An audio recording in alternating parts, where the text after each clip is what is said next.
Alright, usually when I do this, when I talk about an older movie and its new sequel, I'll talk about them in chronological order, but I think I kind of want to start with the new one and then we'll just kind of talk about the original afterwards, if that works for you. If not, the timestamps are there.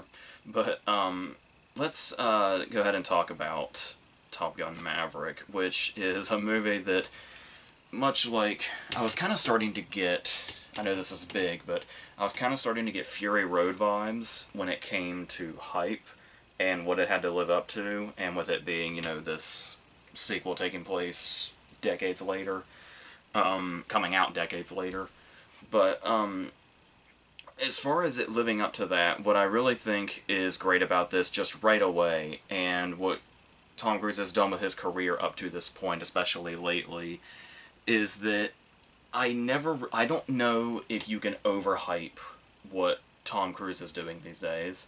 So it was one of those cases where I did kind of just sort of not try to think too much about the hype, and just kind of go in with not really much expectations. But I don't think I was ever really worried it was going to be overrated, despite the fact that the hype has been pretty through the roof for at least, a week or two now. And the fact that they've been hyping this up for a while, because when I think about how, over all this time, how much we've been hearing about the possibility of a Top Gun 2, it just never really seemed like back a while back, like maybe 10 years ago or so, it would come up, and it was just like the only thing I could imagine was just some straight-to-video-esque movie. But if you want to talk about the commitment that it took to do this, and what Cruise has been, especially what Cruise has been doing with franchise lately, with how we've seen Mission Impossible just get bigger and bigger and bigger, and him completely physically throw himself into these. There's a thing at the start of it that I'm assuming is in front of most theaters, where he talks to you for about 20 seconds about how he's so glad that you came to the theater and stuff like that. And it's like, usually they just kind of do those, and it's like you can see the actor or actors are like, oh yeah, we just have to do this real quick. But when you hear Cruise say, we made this for you and all that, you really get the sense of his passion and where it's coming from. And you feel like you've sincerely been given something by this person that can make this whole thing happen, and these people that can make this happen. And what's interesting going into it as a sequel that's decades later is that, especially when you've got like a lot of new filmmaking toys to play with, they'll feel kind of like a bit of a distance between these. And it's like where you go into it, and if you love the original enough, you probably are hoping to come back into the same world, despite the fact that things are going to be much bigger now. So the way they establish, and a lot of times they can't do this. Like, you walk into so many of these long-delayed sequels, the bad ones anyway, and you just immediately get this distance. Like, this just immediately doesn't feel like what the other one did. And it's not one of those cases where you want it to be exactly like, the first. You don't want it to do the exact same things over and over again and just show you, oh, these are the things you liked before, so here they are again, whatever. But it's establishing coming back to that world itself, like the surroundings and the feel of it. So when this movie starts, despite being decades later and being significantly bigger, it starts with the same score, the same sort of card telling us, what the Top Gun school is and all that. And even the credits, the way they're shown, and then the whole opening, and then Danger Zone starts playing, it's the exact same opening and the exact same feel just with that. And it's like, to do that commitment to setting up, don't worry, we're still in the same place, and we're following the same character, there was something really, like, immediately, I guess, comforting about that. Where it was like, that we're going to go to different places, but they're still trying to maintain that same feel as much as they can and keep you in the same world as they can. And that was just something immediately that I appreciated. I even love that they went to the extent of restoring Don Simpson's name to the logo and then the opening credits. Was really classy and really took us back there also. obviously the only clear difference, apart from, some crew and cast, obviously, is our director now is Joseph Kosinski, who did Tron Legacy, which I wasn't crazy about, but I haven't seen it since 2010 when it came out, so maybe if I saw it again now that I've really sort of taken him as a director, it is worth noting that he did Only the Brave, which is a movie I've been praising aggressively and recommending aggressively since it came out. It was one of the best movies of 2017. When I heard that he was attached, because a lot of things that came up were like, alright, well, the first thing you gotta notice about doing a Top Gun 2 is that Tony Scott is no longer with us, so who's really gonna, who can you possibly get? And then Only the Brave came out, and I thought about it the way I did, and then I heard that he was attached, and suddenly it was like, okay, I think that was the first sign, because I feel like it was shortly after Only the Brave that it was revealed that he would be doing this. And then that's when kind of all my confidence was like, even before seeing what Cruise has done with the Mission Impossible and stuff like that should have been a big clue anyway. But I guess it was those two things coming together where it was like, okay, I think this will probably be something. And I felt like it because Tron Legacy's been starting to get a following as it goes on, more so than when it came out. But I almost felt like I had a secret of some kind when he was attached, because not many people recognized his name, and I was still trying desperately to get Only the Brave out there as much as I could, and it was like, do people realize how big of news this is, that this guy is going to be doing this movie? I feel like this is really, really good news. And sure enough, yeah.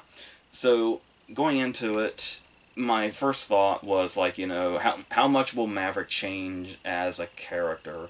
Because obviously he's in the original movie, obviously he's pretty young, so it makes sense that he's cocky and reckless and all that kind of stuff. But it's so is he gonna mellow out with age? Because I don't know how fun that would be if we saw a mellowed out Maverick that was just kind of on the sidelines. It's so this opening scene, and this opening scene also is a really great way to show the sort of meshing of what they've done with the old and the new. Because this opening scene immediately shows us that Maverick is still incredibly reckless and still willing to go. While he knows what he's doing, he also knows how incredibly dangerous it is. He still cannot resist going those extra steps. Even when he's reached his objective, he just has to push just one more a little bit. And just showing that off, that he's still that character, it did it in a way to where it shows you that he's still the character that you love, but it's exciting enough and you're with him enough that it doesn't feel like, oh, this character hasn't grown up at all. How is that possible? That's not really what you're thinking. He's obviously more seasoned now, but you can tell he's still got that same drive that he had. And to combine that with the new is, we had a lot of aerial scenes in the first movie, and it was great, but there was that, especially when you look at it now, it almost felt like sort of a disconnect where you could see, actors by themselves, and then you would get the aerial shots, and it was clear they were in two different places a lot of the time. But here, when we get this opening scene with Maverick and what it is he's doing, it kind of reminded me of the opening scene of First Man. Where it's that kind of gives you the vibe that you're really going to get to see just how big they can go now and how real everything can seem and how real everything can be. And that in itself kind of set it up in a really great way. And it sets up something else that's really consistent throughout this movie, which is you pretty much I was talking about that disconnect where it's oh, these are the actors and then those are the the stunts going on in a different place. Everything here is so well put together in one way that pretty much through the entire movie, even main characters, there's just constant suspense. There's you constantly through the whole movie, whether it's the beginning, middle, or the end, it constantly feels like the characters are in real danger. It's I can't remember the last time I watched a movie where because after a while you tend to get cynical, and if there's any sort of moment of suspense at the beginning or the middle, you're just these are the main characters, nothing's going to happen to them, so there's no suspense. There was always, even when, you know, you can tell, like, because somebody's a major character, that they're probably going to be fine by the end of this scene, it's still, there's still just enough, and they do it just right, that you kind of have a bit of a brush where it's like, I think that character almost died. And that's amazing. And to be able to do that, like, through the whole movie, like, through all of the big action scenes and aerial scenes, you get that vibe that any one of these characters could just go up in flames. And that's terrifying in the best way, in the most exciting way. But what's also great about this opening is that while it is still showing that, you know, Maverick is willing to be dangerous and willing to be reckless enough to get just beyond where he wants to go, the idea of it being as emotion-based as it is, I think, is playing a big part in this also, because you can have, you know, all the big action scenes and all that, and it'll be great. But even if you have just action, it might feel like there's a little piece missing, and more often than not in movies that are this big, that piece that's missing is, like, emotion. And like really being able to feel what the characters feel.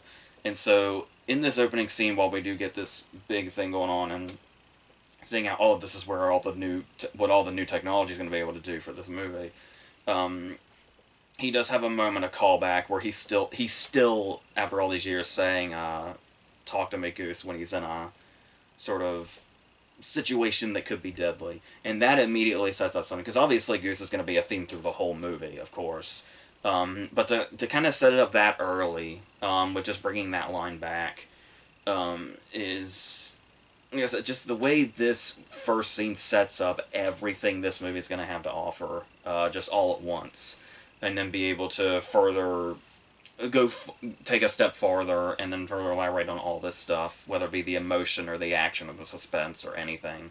Maverick as a character and what all he's willing to do, the danger he's willing to just go into willingly. It's all set up here in a really great way. And we have Ed Harris here, who's disappointingly only in this scene, this opening scene, where he's the one that's kind of the... Obviously, Maverick is always going to receive pushback from somebody. And it starts off with Ed Harris in this scene, doing it very, very well. And then that's handed over to John Hamm for the rest of the movie, who's also really great here, where it's where he kind of has a bit of Ed Harris energy to him himself. But the way he pushes back on Maverick, and just these little lines that he has that just cut deep enough where it's like he's very authoritative, but he's like really low-key brutal about it. Like everything he says has this low-key brutality to it. Sometimes maybe not even low-key, just right there to his face. And to have that throughout, and that's the case also where you always get the vibe that, you know, oh, these characters that are stern might eventually be won over by the main character, and oh, they might lighten up by the end or something like that. And Hamm really plays this rough enough that you never really get you always get the feeling that he's going to be an obstacle, regardless. And if I remember correctly, his character does never really back down from that, which I really like in this sort of, I guess you could... I don't know if you could call him the antagonist of the movie necessarily, but like I said, just that pushback that Maverick needs to have just enough conflict. Not that there's already not enough conflict going on here, but yeah. But I do, before we go into some other conflicts that he faces, I just one thing about this movie that's just so perfect is. And something that I kind of worried about, because we had heard about, you know, there's going to be a new young cast, and, you know, like, Miles Teller's going to be Goose's kid, and, you know, Glenn Powell's in here, and, the girl who's good in this, and I hate that I can't remember her name right now, and Louis Pullman is in there, and some others, and it's... When you're introduced to this new, younger team, and you hear that that's kind of what's going on in this movie, and that Maverick's the instructor, which of course, you know, they set up that that's, you know, what he was going to do by the end of the first movie, but and when you think of long delayed sequels and you think about this setup, it's like, oh, it's this thing again where it's like, oh, the young people are going to be the main characters, and then the characters that we want to see are just on the sidelines. It's, the Ghostbusters thing, to use the one of the most recent examples. And it's like, and I hate how lazy that is in general, because it's like any time it comes up of, rebooting something or whatever, or doing a long delayed sequel or something, that's like always Hollywood's solution is, oh, we'll have young people, but we'll have a little bit of the old people on the sidelines, but it's all about the new people and them doing it now. And it's like, that's, and the fact that they resort to that every single time, and it almost always doesn't work out. I know a lot of people love the new Ghostbusters. I didn't. and a lot of that, I think, just has to do with that really lazy and tired formula that's honestly just not what we're here for. And it's weird to me, but when you hear about reboots that don't even exist, you hear people suggesting reboots. It's that same shit. It's like people aren't even thinking about the fact that, like, if you can think of it that easy, it's probably a lazy idea. So we have this new crew here, and all the characters, like, kind of stand out in their own way, and they have these personalities that really stand out. Glenn Powell is especially really great here, as Hangman, because he's like, I guess when you look at it from the perspective of the other pilots, he's basically the Iceman of the group, but he has Maverick's cockiness, which is a really which is a really wild combination. And he's sort of antagonistic to the others too, kind of like, I mean, sort of like you could say Iceman was to Maverick, even though I don't consider Iceman an antagonist at all. We'll talk about that when we talk about the first movie. But, yeah, to be able to bring that, and I think it especially works for him playing this type of character, because pretty much every other time I've seen Glenn Powell in movies, he's always playing a really nice guy or a really likable guy. So to see him be able to do this and bring those qualities to a character that's a bit more, maybe hard to like at first, I guess you could say, but it still kind of comes through. He's that kind of character. He's, like I said, he's kind of like the new Iceman, but not exactly the same. But it's all these supporting characters are great, and that's the thing, is that they're supporting characters. That's the point I want to make. Is that not only because the big clue should have been that Maverick's name is in the title, but it was still like, to be able to do this concept where we introduce the younger pilots, but we still have Maverick here. He's not handing the movie off. This is still, it's all him, and the other pilots are supporting players, and it's like, now that this movie exists, I just want to look at all those other movies and say, was that so hard? Like, was it really that hard to make a long delayed sequel where you can bring in a new younger crew, but also make it about the character or characters that people want to see in these movies, that we came to see in these movies, and to do that so effectively. To where you could still, where Maverick still has more story to tell, to where he doesn't have to hand off the movie to other people, and we don't have to focus on, mundane storylines with these other pilots. Like, you can look at this, and what especially makes it stand out and be as good as it is you can see all the places another movie like this would fail so easily.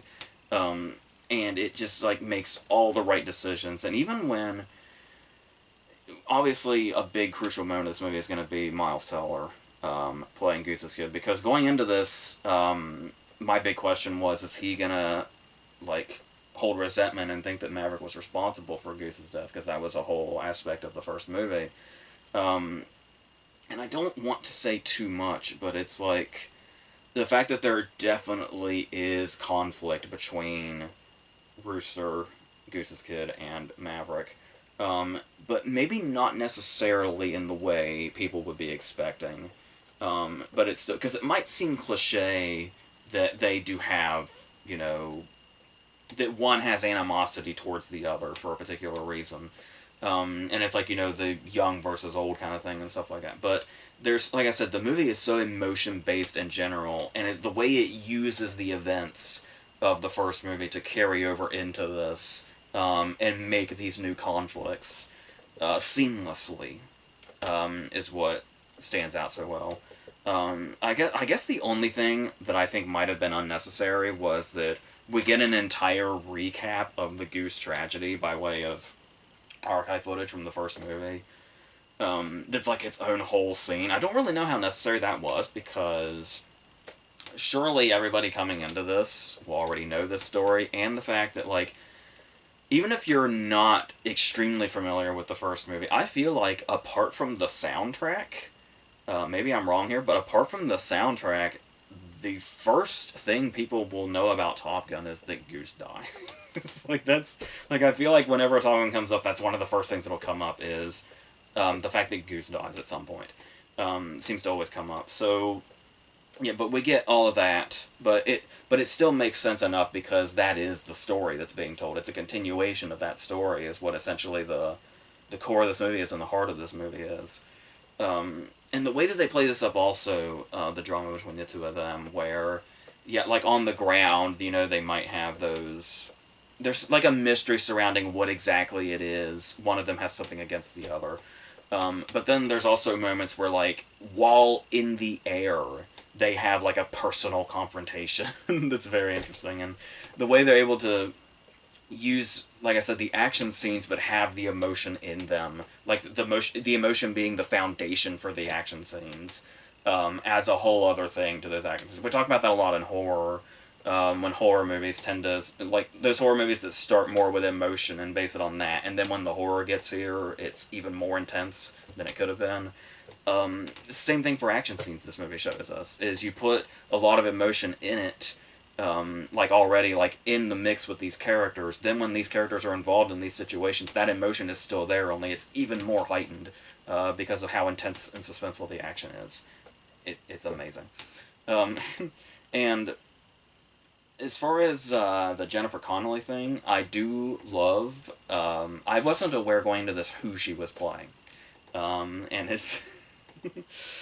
And that's another thing where it's like everything feels like it kind of carries over and then just completely amplifies it from the first movie, which is great. Like, nothing feels sort of shoehorned into this. Like, pretty much everything that's in this basically sort of had some sort of some sort of seed that was planted that at the time of the first movie wasn't even necessarily a seed. It was just like maybe a running joke or a running reference or something like that.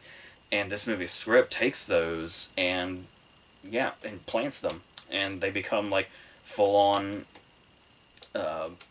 whatever you want to call it, the full on plot points in this movie, I guess.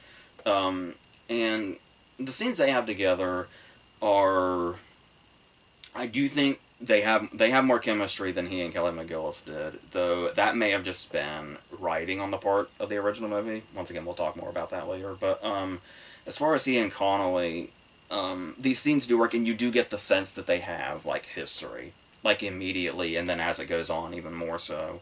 And the way that sort of, the fact that they do have a history plays more into, like, as it goes on, it becomes more, the relationship becomes more lived in this really believable way. There's some cases where it is like, oh, this is like the third or fourth shot of them on his motorcycle together. This is, and was that the same shot? I can't tell. But other moments come though where it's like when they go sailing, and it's like, this is what's interesting about this sailing scene is that it basically feels like what would be a romance scene in like an '80s movie, like it would have been a scene out of the first movie or something like that. But while there is a sort of nostalgic feeling like that when it comes to the sailing scene, we then see, like, it's suddenly shot in this very sort of epic way, and it's this really big shot as they go off, and that's, like I said, just this continuous way they blend, what's classic and nostalgic to what they can do now and how they can show off imagery now. Even in just the romance scenes that would otherwise be kind of mundane compared to everything else, still managed to come through in this really big way, which is great. And of course, as I'm pretty sure everybody has heard at some leading into this, that our one of our only other returning characters is Val Kilmer as Iceman, and it was a big question going into this because I know we heard a lot about how Cruise really wanted him in it, and they were like really doing everything they could to get Kilmer into this movie, and yeah, as I'm sure, I mean it's as far as like saying any like everything tactfully, everybody's question probably was, I wonder how you incorporate him with Val Kilmer in the health condition that he's been in for a while now, and yeah, as it went on, because at first the way Iceman is in the movie feels very sort of written around. Like you get the sense that like they have a lot of conversations through text, and so your first thought is like, oh, I wonder if these scenes were supposed to be in person or not. But I would imagine this was at a time where they they already wrote it this way. Like they were already writing it to include Kilmer's personal troubles going into this, and then basically writing those into Iceman was a really good way. So they have this one scene together that's really, I'm pretty sure there were a lot of people in the theater. I'm pretty sure I heard a few people crying during Kilmer's scene, which is really good and really well done. In a way that I wasn't like. It was like, yeah, this is probably the only way Kilmer could have been in this movie, effectively. But as the scene goes on and the emotion kind of starts to build up more and more, it becomes a really powerful scene as it goes. So that was great. And he doesn't feel shoehorned in either. Like he's a very crucial point as to basically what Maverick's place in this movie is. So that was handled really great. Now, as like I was talking about, as far as you could say the first movie had some predictability to it. I said you knew who was in danger and who wasn't. Like I said, this one I can't express it enough. I wasn't like, because this just kind of doesn't happen to me. I wasn't like physically on the edge of my seat during these action scenes, but I was moving in that direction. I guess you could say. And like I said, it's not just that the scenes are so real, because obviously, because Cruise had always talked about, if we're doing a Top Gun sequel, I want to do it for real. And it's like, I always kind of wondered, like, how do you do that exactly? And it's like, because my mind just can't even really fathom what that would have been, but now that I see it, it's like, it all makes sense, and you can kind of see what Cruise's vision was from the very beginning, and then how, Kaczynski and the crew were able to bring everything to life, obviously including the vigorous training that the other actors went through also, but because the way that any character, whether it be Maverick or a supporting character, everybody feels like they're in real danger, and you're always kind of on that edge of, like I said, even in the opening scene, I feared for Maverick's life, and then there's a scene in the middle where I again feared for Maverick's life, and it's like, there's just no way they'll go that route, but then, like, that part of my brain kept getting pushed out, and it was like, is that any time somebody would start to go down or anybody would get hit or whatever,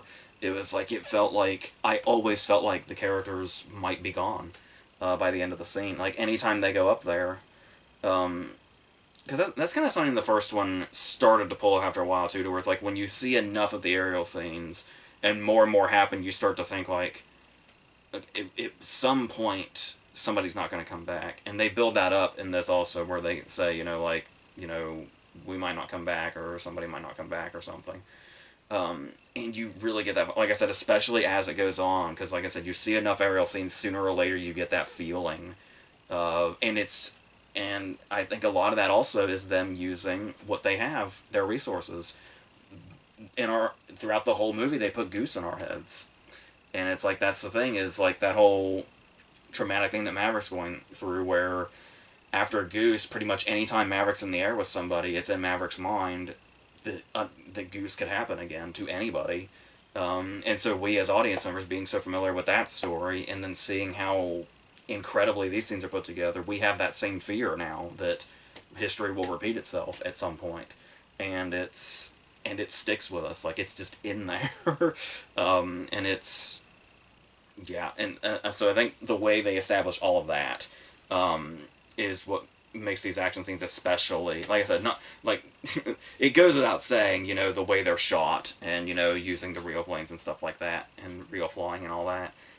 But I guess it's the important thing is how emotion based it is and how we feel as an audience, how in danger these characters might be and how much we actually care about them, whether they're characters we just met or they're characters that we've been familiar with for however many years now. So it's over 30, but almost 40, I guess you could say, in between. But what's really great about this also, especially great about this, is that this is a movie that gets, like, it's all of this is built up and all of this is through the whole movie, but what was really getting me about this movie that I started to really notice as we went forward was it's a movie that keeps getting better as it goes. Where, like, if you think the opening scene is great and the opening scene hooks you, it's just going to get better for the next 2 hours, 2+ hours. And then we get to this point where we're at our third act.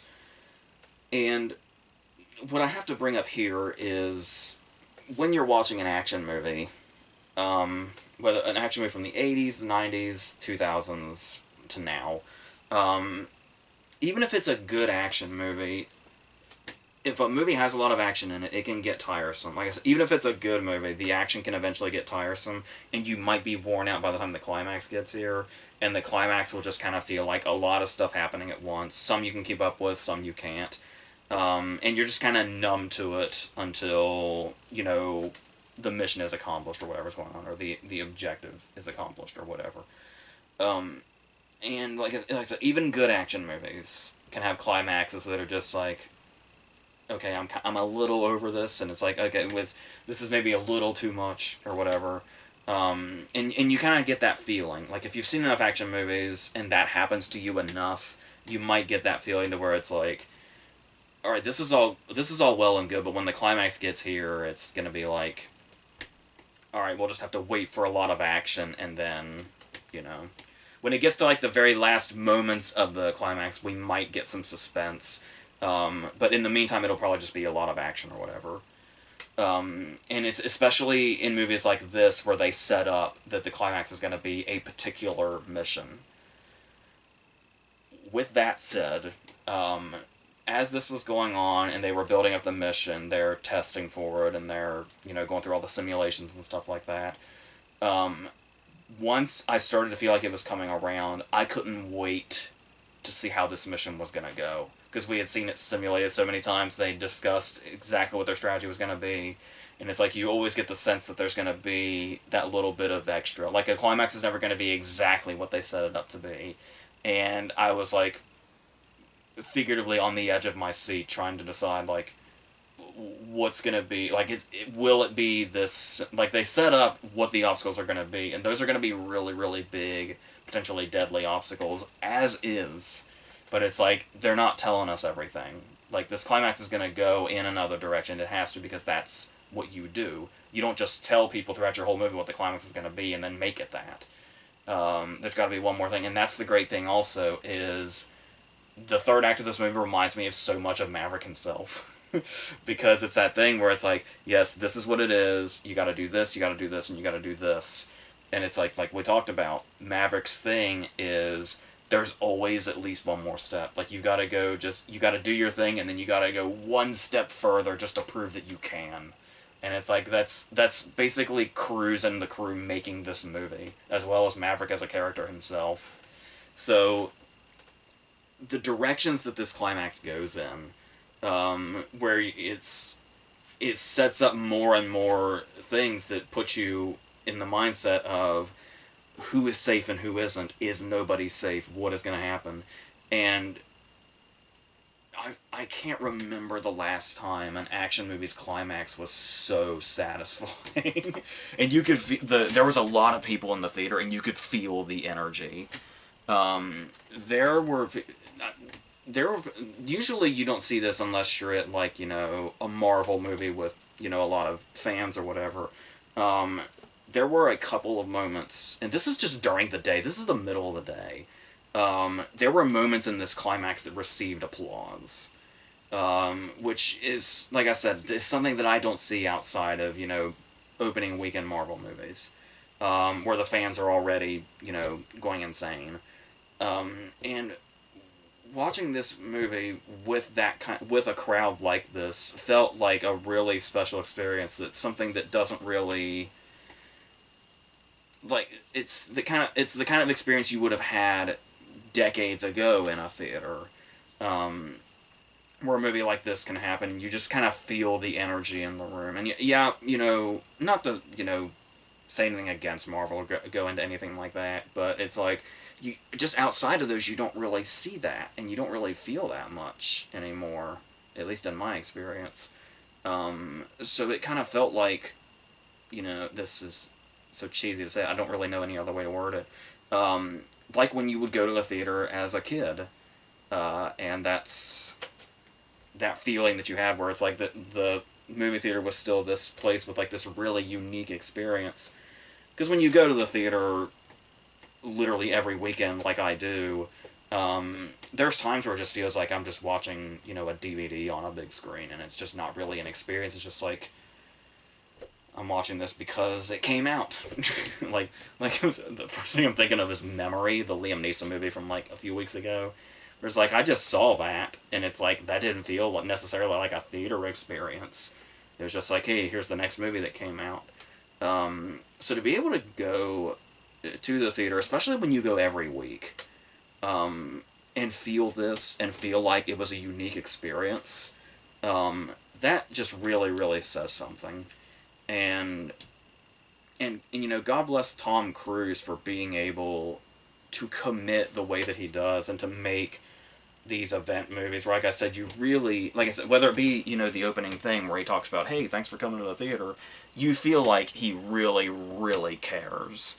Like even like that audio that was leaked where he was going off on those people on the Mission Impossible set for not following the COVID protocols, and it's like some people were like, oh, he's so mean, and oh, he seems so difficult to work with, and it's like, no, that was care.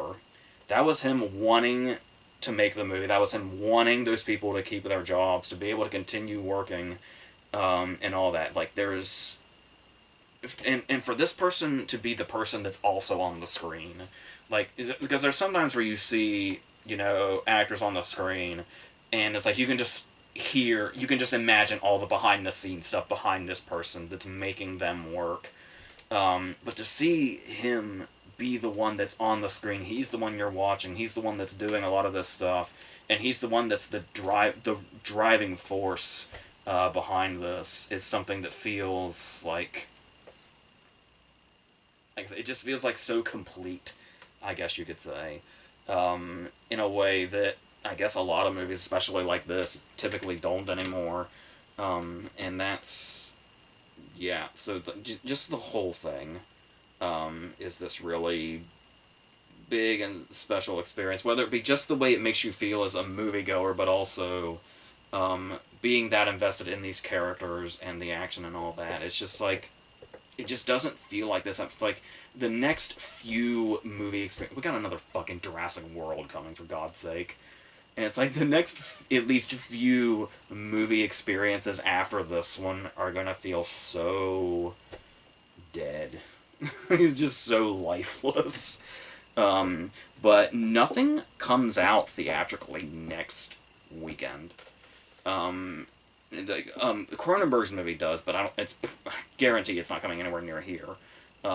So because of that, I see no reason I'm not just gonna go see this again. I think there's some streaming movies that come out we'll probably talk about here, but as far as going to a theater next weekend, I'm just gonna hit this up again. Because, and that's the great thing too, is I'm hoping it's still that shared experience again, because nothing else is gonna come out. This should still be doing quite well next weekend, so I'm really looking forward. I'm already psyched about just seeing this again. It's like that's what I'm looking forward to. So Yeah, so believe the hype, I guess is what you could say. Which is something I feel like I can't say very often.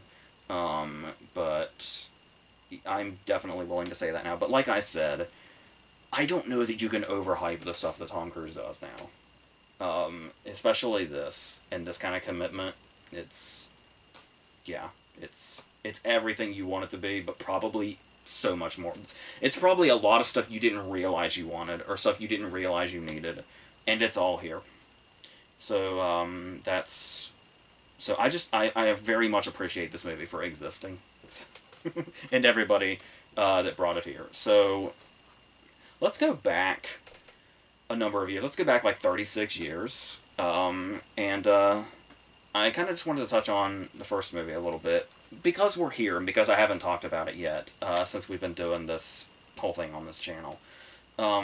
So I guess right away, if you want, because I started talking about the new movie, by talking about the opening and the credits and all that.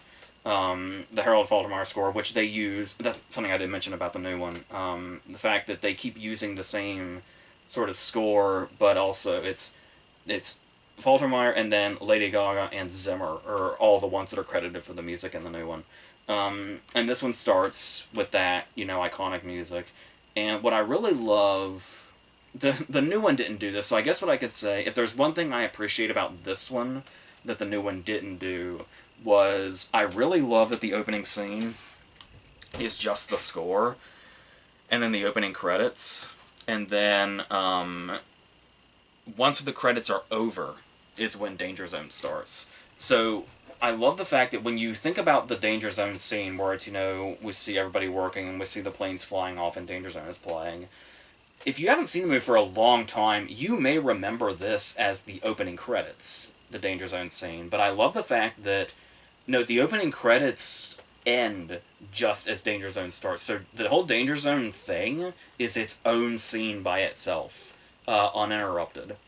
So that's something that I really like also. It kind of reminds me of the point I made about Wayne's World in the Bohemian Rhapsody scene, where it's Bohemian Rhapsody starts after the opening credits have finished, so it's not an opening credits scene like it could have easily been. It's just own scene where it basks in the music and the visuals of it. So I do really love that. And I had talked about what's it going to be like looking at this one now that we have the new one.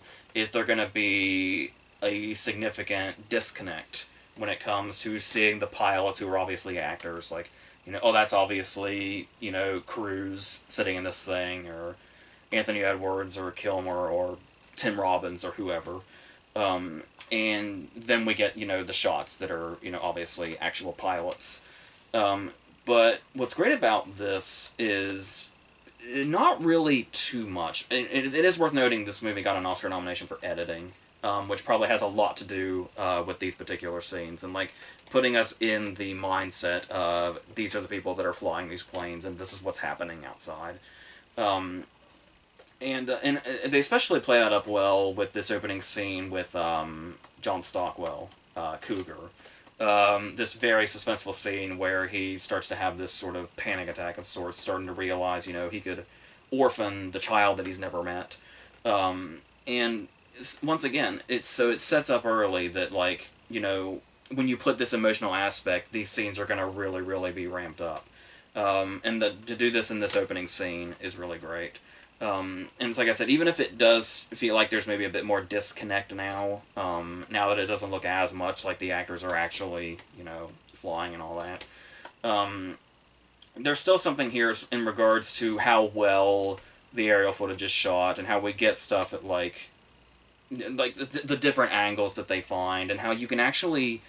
Another great thing about the editing is that you can actually keep up with these scenes. Because it would have been very easy to sort of over-edit these scenes. That was never going to be a problem in the new one, because it's just way too well put together. So the fact that it's a lot more about editing in this one as far as making it feel believable. But they still do that quite well. And when you're that reliant on the editing to make these scenes work and to make them believable, you might sometimes get overzealous and the scenes will end up over-edited. But I don't really think that happens here usually. There's maybe a couple of moments during action scenes, especially in the climax, where it might be kind of hard to follow who is where and who's in danger and who's getting aimed at or fired at or whatever. But for the most part, I feel like they handled that really well, especially in '86. Like I said, when seeing what we can work with now, coming back to this is the action scenes are still quite impressive, which is great. It's still going up against unidentified enemies, which honestly, some people feel like that's sort of blatant and almost distracting in a way, but I think it's for the story of the movie. I do think that it's like people tend to make a big deal out of like who we're fighting in whatever war movie or action movie or whatever, and it's like it's just something that never really seems relevant to me as far as the story that's being told in these movies. So I always kind of like the approach that the Top Gun movies take about where it's like, it doesn't really matter where they come from. You just all the audience needs to know is that that's the enemy, and then that's what it is. They're what we have to get past. That's it. So that's all that's really even necessary. So going into this also, you have to wonder, because you watch a movie like the original Top Gun and you might see a lot of cliches. A lot of cliches. But the question is like, how much of these are cliches? Were these cliches already? And how much became cliches because of this movie? Because it's like, it's hard to fault the movie that started the cliches because it wasn't as much of a thing when this was a thing.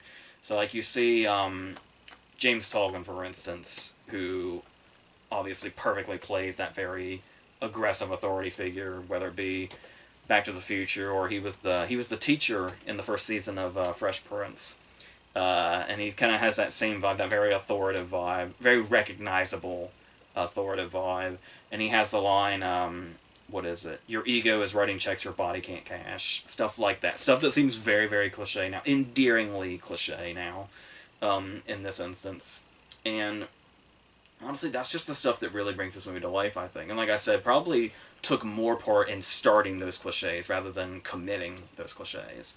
And what's great about this also is seeing Maverick as a flawed character. Because obviously he's the protagonist, so it might seem like the movie's kind of excusing his... Because it seems like every time Maverick does something wrong in this movie, he's rewarded. And that sort of carries over into the second one also. But obviously we're aware that's how this... It almost feels tongue-in-cheek in the second one because we're so aware that that's what happens to him. I guess you could say he fails upwards. He's one of those people. But it's so interesting how... Like I was talking before about how I don't see Iceman as an antagonist. And the reason for that is that makes this movie especially interesting is that they don't really treat... The movie doesn't treat Iceman as an antagonist really much either. Like he makes his snarky comments and stuff like that, but snarkiness is about as far as it goes. Whenever he confronts Maverick in the locker room and says, you're dangerous and you're reckless, Iceman's the reasonable one. Like Iceman's the one that has a point, that Maverick is dangerous. Like even that point where after the graduation and they're going on their mission, and he, goes up to, I think it's Singer he goes up to, and he says, this isn't a personal thing. From sincerely, I don't think that Maverick is safe to be up there with. But it's like to be able to do that and make this character this cocky, almost unbearably cocky, it says a lot about how Cruise plays this, and how Cruise was able to make this essentially his star-making performance. You could say Risky Business was a few years before this, but I know most people credit Top Gun as when he really just went off into the stratosphere and never came back down. And it's that kind of presence that you feel like is undeniable, where it's like, if Cruise didn't have that kind of presence, and the way he plays this character has that sort of likability to him anyway, and be a character that you want to see succeed and you want to follow, despite the fact that he's constantly breaking rules and putting other people in danger, especially himself, that would be unbearable with a character that you didn't like, or a character that you didn't want to succeed. Anytime that he breaks the rules, but just continues to succeed somehow, continues to move up. It says a lot about the impact that this character has, and the magnetism that he has as a character. That this just somehow works against all odds. That he's a character that you end up liking, and made his actor a star. One of the biggest stars of all time, still to this day. As we talked about before, like there's still nobody that quite brings movies to life the way that he does now. At his age now, in 2022. And the fact that this was like a jumping off point to that somehow makes all the sense in the world, and because it just does. And so you go through and you see iconic scene after iconic scene, iconic line after iconic song after iconic song, just all over the place. Just this movie is wall to wall iconic moments and all that.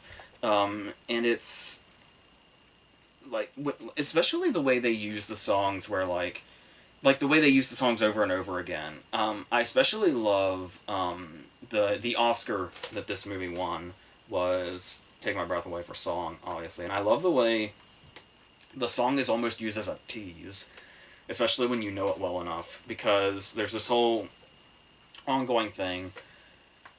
I'm not even really gonna touch on the theory of Maverick's actually gay for Iceman thing, and that's why he and Charlie aren't really, the whole Tarantino speech, as it were, that has become a theory that is ongoing this whole time. I'm not really gonna go much in. That's already been pretty much analyzed to death, but the way I like the way the song is used is how, when you know the song well enough, you're waiting for the lyrics to kick in, and I love that they tease this relationship so much as far as when it's going to get to that point. And they're waiting until the sex scene to get the lyrics to kick in. So we hear this song kick in like 3 or 4 times without the lyrics coming in. And it's like every time you hear the song, it's like, is this going to be when they go that step further? And it's like every time it just goes into another scene. And then finally when it gets to that point and the lyrics kick in, it's like, that's a great way to use this song. So that's may have played a part in it winning its Oscar too. So the context of it. And the fact that it's almost become, the songs themselves almost become the score after a while, despite how recognizable and iconic the score itself is too. The way they're all sort of playing that together. Mighty Wings, I think, is particularly underrated. Like, it's probably my favorite song on the soundtrack, and just how completely and totally 80s it is. Yeah, obviously Danger Zone and Take My Breath Away almost become like score in themselves, the way they're played over and over again. In the appropriate moments. So that's great. Another thing that's going on here is the movie has a lot of humor in it. And honestly, the reason I even bring this up is it's interesting how the humor made its way into the movie when you read into it, where apparently a lot of the humor was very last minute. I think Anthony Edwards described the script as skeletal, where like the script was practically nothing. They basically had to add like all those, all the iconic moments in the movie are basically like stuff that was more or less last minute. Like apparently the Great Balls of Fire scene was thought up like that day because Tony Scott had heard the song earlier that day or something, and it's like, that's crazy to think about, especially the part that it plays in the new movie. And that's something that really sort of brings this movie to life also, where it's that thing where we're setting up an emotional base here. So when we get to the point to where, obviously the movie is not going to reach its emotional core until Goose dies, which is about an hour and 10 minutes in or something. With about a half an hour to go is when we lose Goose, or 40 minutes. For it to reach those moments, you actually have to have these moments where they feel like best friends. So you get all these scenes where they're joking around and they're, singing at the bar, doing all that stuff, doing the Need for Speed line, everything involving Maverick and Goose feels like it's just built. And that's the thing though, is while it does feel like it's all just building up to this tragedy, that's the thing where this movie could seem very, predictable and very cliched, where it's like, the more, like, it's almost absurd, the more, good that Goose seems to bring into this movie, the more likely it is that he will die tragically. Hot Shots had a field day with this by literally calling the Goose-esque character dead meat. being his call sign, which is very funny. But also, while I do think I can see where that's coming from, um, what makes it really still hit, though, and not feel like as this, oh, that was a predictable cliche, whatever, is that the impact that Goose's death has on the rest of the movie, and like, as we've seen now into the new one, being the whole heart of the new one, but the idea of this dark cloud. Because when you see, because yeah, there's all the action scenes and all the aerial scenes and all that, but there's still such a sort of lightness to this movie, where like all the scenes that are on the ground, have this sort of light or comedic element to them or a jokey nature to them. But once we've lost Goose, there is a very sort of solemn dark cloud over this movie, pretty much till the end. Um, that's really effective, and it really it's especially when we see him consumed by the guilt, and we get that great scene where Iceman comes in and apologizes and offers condolences and stuff like that. Like everything suddenly feels very grounded and very real. Once we lose Goose, in a way that we didn't quite have for the entire rest of this movie up to this point. And you can really feel the weight start to come in, and we get scenes that are much more sort of emotion based, and they come through very well. Like you would think, is it too little, too late? With only like 40 minutes of the movie left, and it turns out no, it's not too late at all, because we've established this whole thing where we sense the closeness of everybody, and now this has happened, is where all this comes in, especially the scenes with Tom Skerritt really start to get this really great emotional factor to them. Not just the way he reveals everything, but like the closeness that comes between them. Like when he says, if you don't, get somebody, give me a call and stuff like that. Just these really, really great emotional moments that don't play themselves up too much either. Like it's not like, these like the moment when he says, give me a call, is not not big emotional music doesn't play or anything like that. It's just Tom Skerritt delivering one line, and it's this just perfect, payoff in multiple ways. Um, I said, and to look at these and then compare them to like how light and jokey everything was beforehand, like when he buzzes the tower and the guy dumps coffee on himself, and then just like the very next scene, he has a second run in with coffee, when he runs into that guy, is great. And it's like that's that was already a great payoff. We didn't even necessarily need a third, the next payoff that we got at the very end where it happened to him again. But yeah, and it's like to see that contrast and to see when the movie is fun and jokey, and then when it really kind of starts to take its drama seriously, and it manages to work. And I think a lot of that has to do with how they established them as characters, and we got to see them, as jokey best friends and all that, really pays off in a way that you're not expecting. And like I said, it's clear they're setting up a tragedy's going to happen, but it's the way it pays off and how heavy the drama feels in that last sort of third of the movie, is where it really finds something special, I think.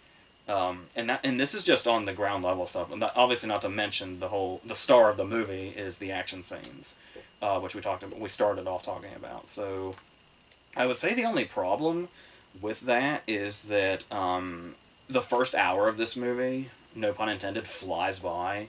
The first hour of this movie is so incredibly fast, that the last 40 minutes or so do feel significantly slower and significantly longer. But like I said, the fact that it was able to really commit to the way Maverick is consumed by guilt isn't just a brief conflict he has to overcome. We go through the whole thing of him going through all the stuff with Tom Skerritt, and then him potentially quitting, and then a very slow sort of comeback, a gradual comeback, and then into the climax, and then having to face the fact, like we talked about before, face the fact forever that anytime he's up there, the Goose tragedy could happen again. And then, like I said, the way they were able to use all this and then carry it over for a second movie over 30 years later is wild. No, it's another thing I didn't mention. There is a nice dedication to Tony Scott before the credits roll at the end of the new one, which is great too. So, yeah, so I think that's more or less sums up how I feel about these. It's very interesting. My parents absolutely love this movie also. So it was always like on when I was growing up, but I think because I was such a small child at the time, like 4 or 5 or whatever, that because my parents loved it so much, I saw it as like this boring adult movie or something, or grown up movie, I guess you could say. So as a kid, I was never into it. I always just kind of thought it was boring. I don't know if that's just because I saw it as a my parents movie or what. But over the years, I have now since grown an appreciation for it. So, and now even more so due to this new one, which is just incredible. So, yeah, so like I was saying, next week nothing comes out theatrically that's going to come here. So it's probably just going to be streaming movies. Maybe one or two things I might have missed or something. I'll look into it. But before that, we're going to have a couple of our group videos, another just chatting or whatever, and then talking about the late shift. So that's going to be what Monday and Tuesday are, I think. And then we'll go from there, and I'll figure out what Friday is by then. So, yeah, so until whatever the next thing is, I think that's it.